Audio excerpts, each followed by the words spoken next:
parlamentarios. Polo Bloque Nacionalista Galego ten a palabra dona Monserrat Prado Cores.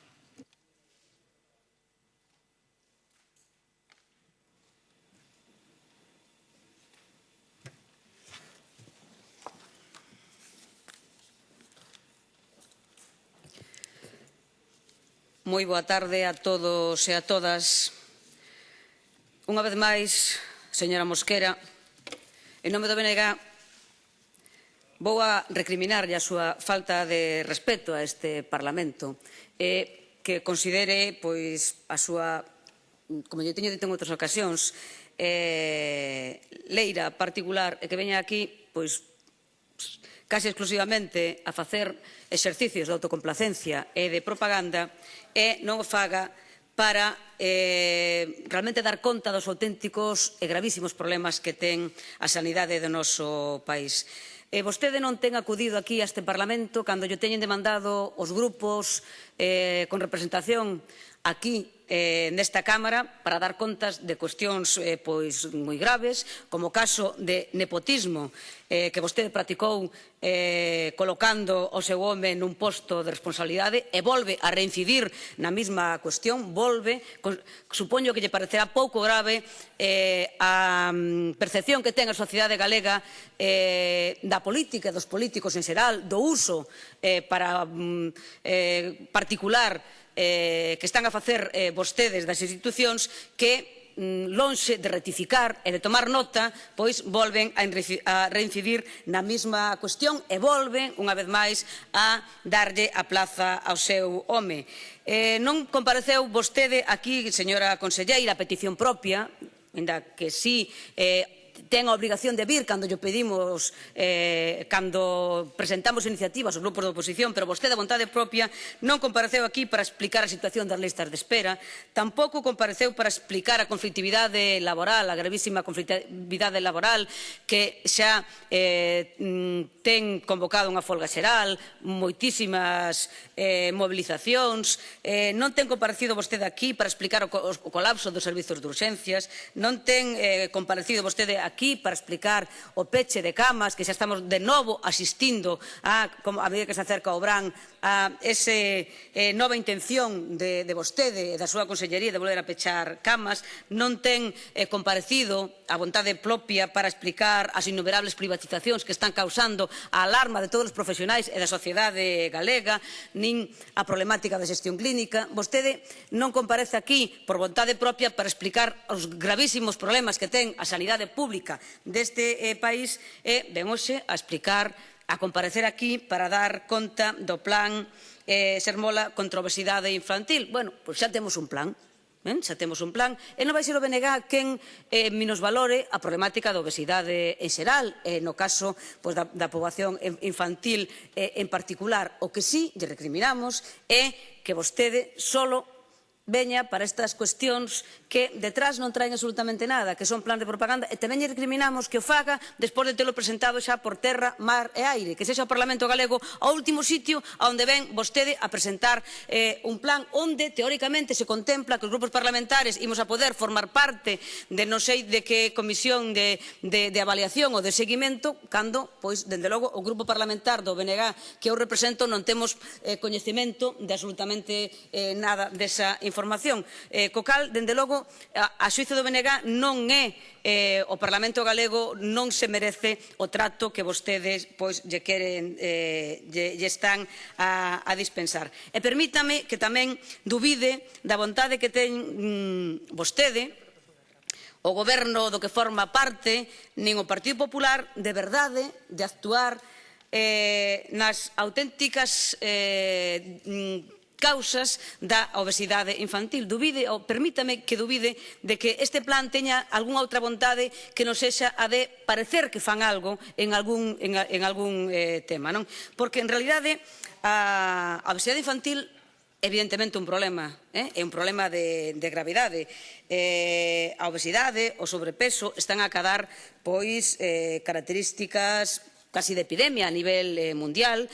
aumentos moi significativos nos últimos anos, fundamentalmente desde os anos 90, a incidencia duplicouse, non? Pasou dun 5% a un 16%, e os datos, pois, a nivel da obesidade infantil e a nivel de Galiza, os que vostede hoxe pois, deu aquí en esta tribuna, realmente deben ser motivo de preocupación para quen ten a responsabilidade de gobernar, como é o seu caso, non? Pero dígolle que dubido de que teñan a auténtica vontade de actuar sobre as causas, porque esa obesidade non se produce por xeración espontánea, nin é causa exclusivamente da decisión individual das persoas de comer mal, nin exclusivamente dunha vida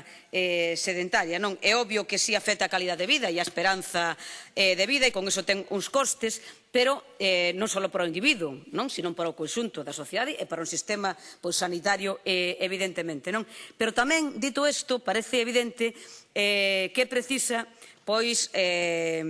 a divulgación, a promoción de hábitos de alimentación saudáveis, non poñemos en dúbida para nada esa cuestión,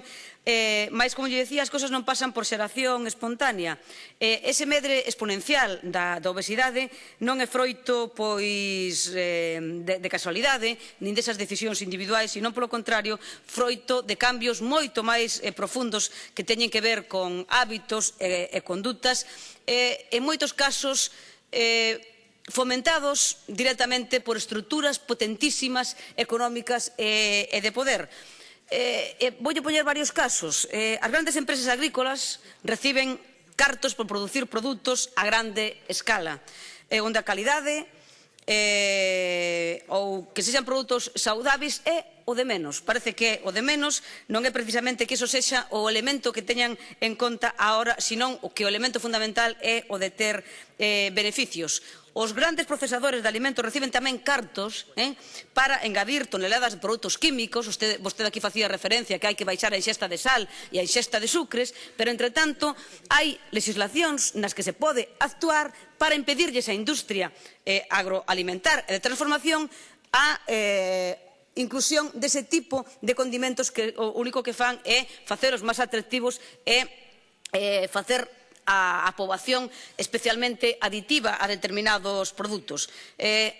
Pero aí eu teño, por iso digo que o BNG temos moitas dúbidas de que queiran incidir realmente nas causas da obesidade. Non vemos que haxa ningunha intención en modificar esa legislación, ni tampouco en que os científicos reciben cartos por atopar esas mesturas tremendamente agradables ao paladar para facer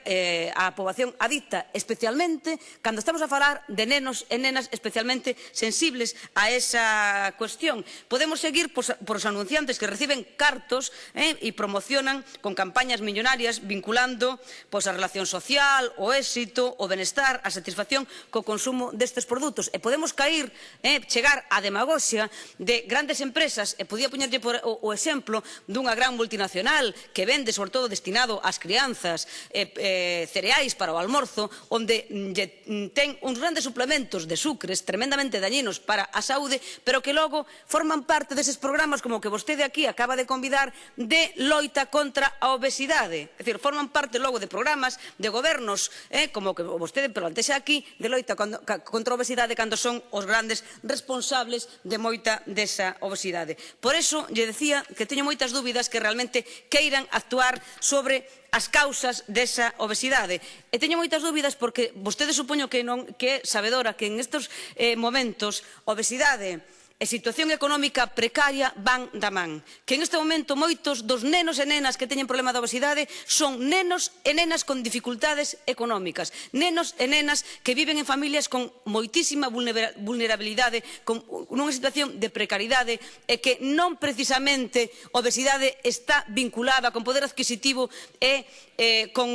unha boa situación económica, senón moi ao contrario. E teño moitas dúbidas porque a situación na que teñen a Galiza vostedes de casi 300.000 persoas no paro, 600.000 persoas en risco de pobreza, 90.000 fogares onde non entran salarios. Bueno, non lle vou repetir os datos que xa foron dados unha e outra vez en este Parlamento. Resulta que iso é realmente onde habría que actuar. Vostede fixo aquí unha proposta do seu plan consistente en 5 estrategias, unha normativa, por exemplo, referida á sanidade. Eu pregunto, como pensa facelo, señora conselleira? Con 1.200 millóns de euros menos no orzamento acumulado desde 2009 ata hoxe en sanidade,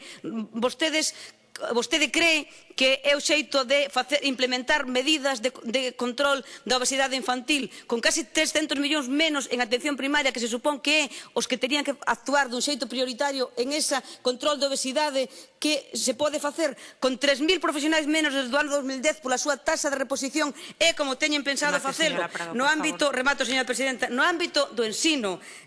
con un recorte orzamentario en ensino impresionante. Creen, con miles tamén de profesionais menos no ensino, creen que é o xeito de implementar estas medidas no ámbito escolar, con un decreto da Consellería de Sanidade onde remate, por favor. Implementa toda unha serie de pagos a maiores nos comedores escolares, un 40% máis caros, e onde teñen que pagar moitas miles de persoas máis nos comedores escolares. Cree que vostede ese é o xeito de actuar contra a obesidade infantil? Logo, na parte de réplica, falareille tamén do tema do I+D. É dicir, toda unha estrategia transversal en non sei cantos campos, en cada un dos cales teñen máis recortes que no anterior, señora conselleira, co cal, unha vez máis, un plan de propaganda